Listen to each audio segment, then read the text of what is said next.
Happy New Year and welcome back to Growth with Ciara. I am so happy that you're here with me. And today we're going to talk about some of the practices that I implement during the new year. Whether you practiced your New Year reset on January 1st or at any other point of this year, this episode is for you. Now, I want to remind you that a new year or reset is not about fixing who we are. We are not broken. We are perfectly and wonderfully made. And everything we've done and every decision we've made it with what we knew at the time. So I want you to show yourself grace, compassion, and understand that we're all on a journey. We're all evolving. We're all just doing our best. So I want you to be kind to yourself. And even if you implement any new practice, habit, discipline, you remember that you're doing it so that you can become more of who you were meant to be. We're not trying to fix ourselves. We're trying to become the best version of ourselves. So first, I want to talk about mindset because that is so important.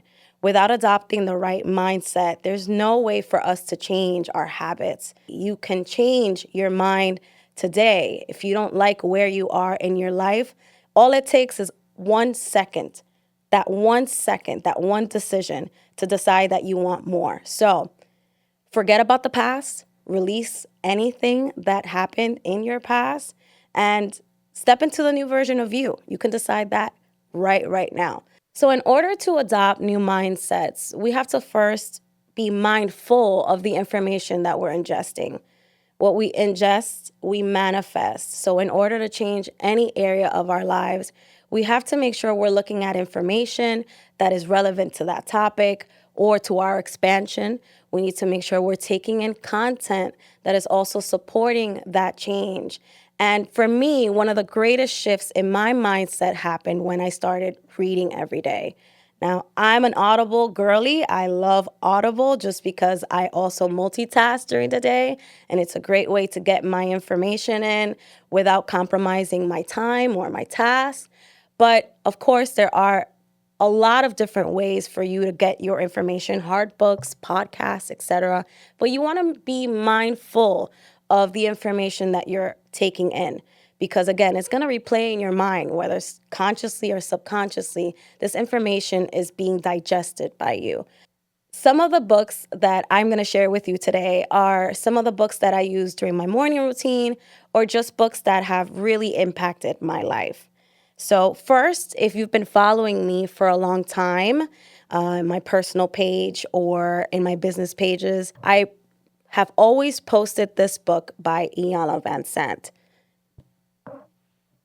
It's called Acts of Faith, and it's a daily devotional that speaks on all types of topics for personal development, whether it's abundance, forgiveness, self-love, self-compassion.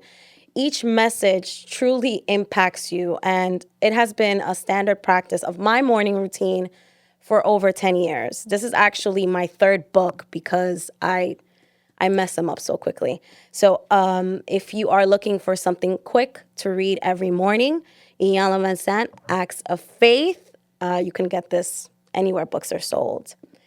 The second book that has truly made an impact on my life is by Mel Robbins, The Let Them Theory. And this book was published last year, and I gifted this book a countless amount of times.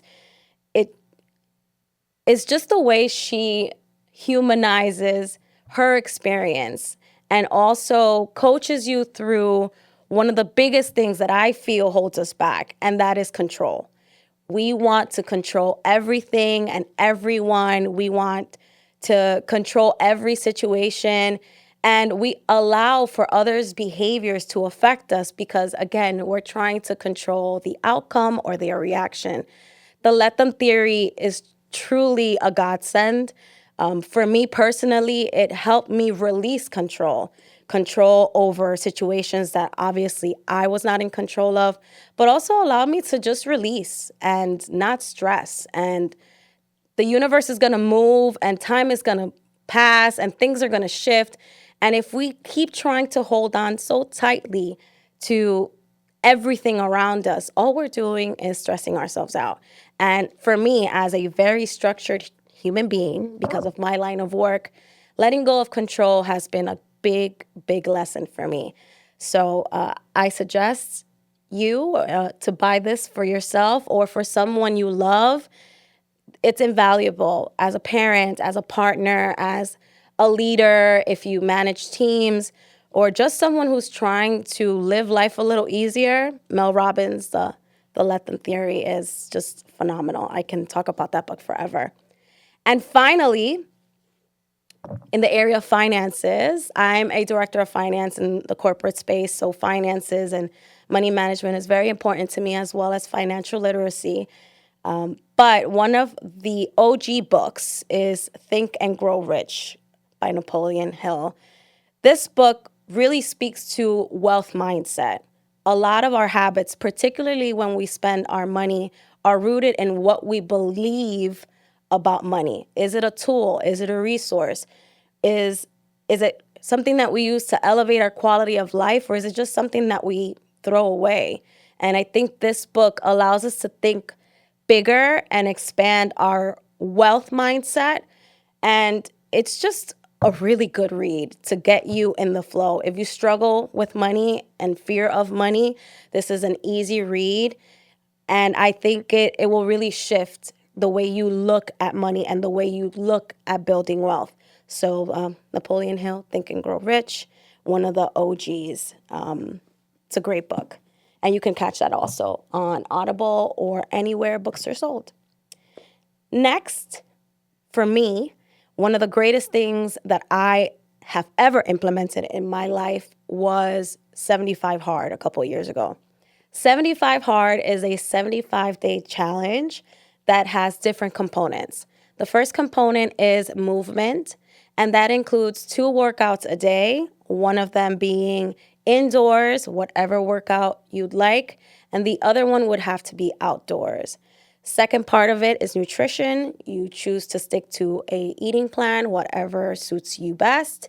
And third is no alcohol, which for me, the first time I did the challenge was a struggle, I'll be honest. I think that socially, alcohol has become such a staple in how we celebrate and have fun with our friends. And when I first started doing the challenge, I was like, how am I going to go out and not drink? Like, how is that even possible?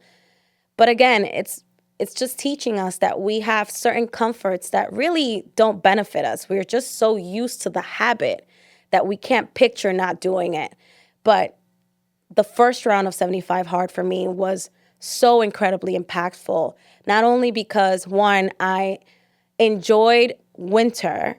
I started it January 1st, and dead smack in winter when it's cold and snowy and rain and sleet. And with the challenge, it doesn't matter what the weather is. You still have to go outside. You still have to honor your commitment to yourself. And that for me was incredibly challenging. The discomfort of, raining or snow or anything, walking slowly because you don't want to slip. And the workout is 45 minutes. So it's 45 minutes of discomfort that you have to do no matter what. If you don't complete any of the tasks, you have to start the challenge all over again. So I would hate to be on day 72 and decide that I no longer want to complete the challenge. I think it's a waste of my time. But I think it's such a great way to reinforce that discipline within you, the way you show up for yourself, and the discipline that you strengthen when you do these challenges appears in every area of your life. Anytime you have to do something difficult, you'll be able to do it easier just because you've already done hard things. You've already completed the task that you were not looking forward to. So discipline for me is like a super skill. It's a superpower. It's something that really helps you get to the next level of your life. So whether 75 Hard is a challenge that you think would be suitable for you, or any other challenge that you think will help you create or reinforce those habits that you've been trying to embody, I think it's incredibly powerful to use discipline as your superpower. And lastly, in the area of finances, which I'm very passionate about, financial literacy to me is such an important part of who we are as human beings, the way we were able to show up in the world, the way we're able to give back, which is so important. We can't give if we don't have. So in order to elevate our lives and those and the lives of those around us, we have to make sure that our finances are in check.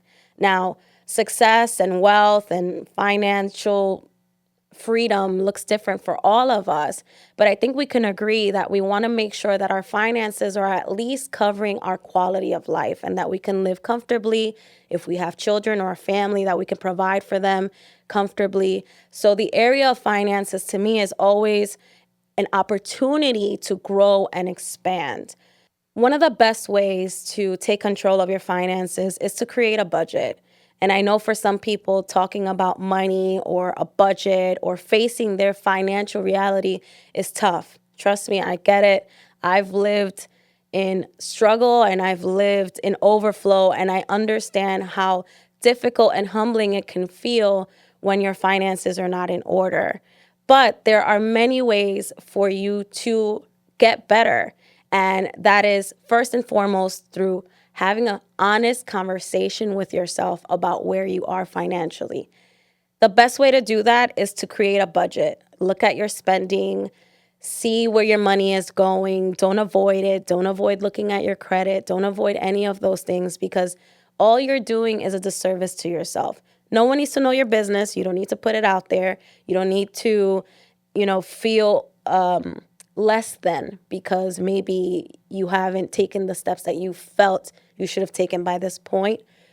But creating a budget is the first step into going into a different direction. There are many ways to create a budget. There's Google Sheets, there's templates galore. But one of the best ways and the easiest ways I feel to create a budget is through something called the envelope method. And that's when you take your paycheck and split your bills into cash envelopes, and you only spend what's in the envelopes.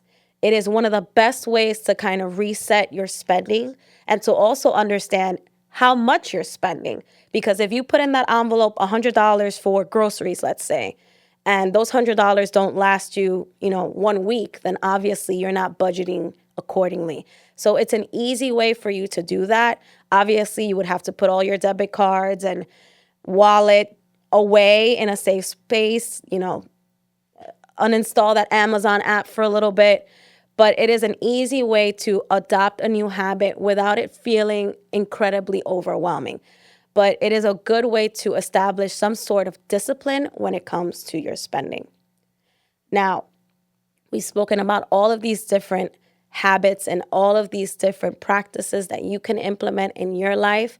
But again, I want to remind you that you are doing the best you can. And just because it's a new year, that doesn't mean you have to rush any timelines. Make sure that you're surrounding yourself with people that are reinforcing the habits that you're trying to encompass or become. And I want you to really, really focus on the things that not only will make you happy from a material aspect, but also as a human being. At the end of the day, all that matters is inner peace. Happy New Year to you and yours, and thank you so much for watching. Bye.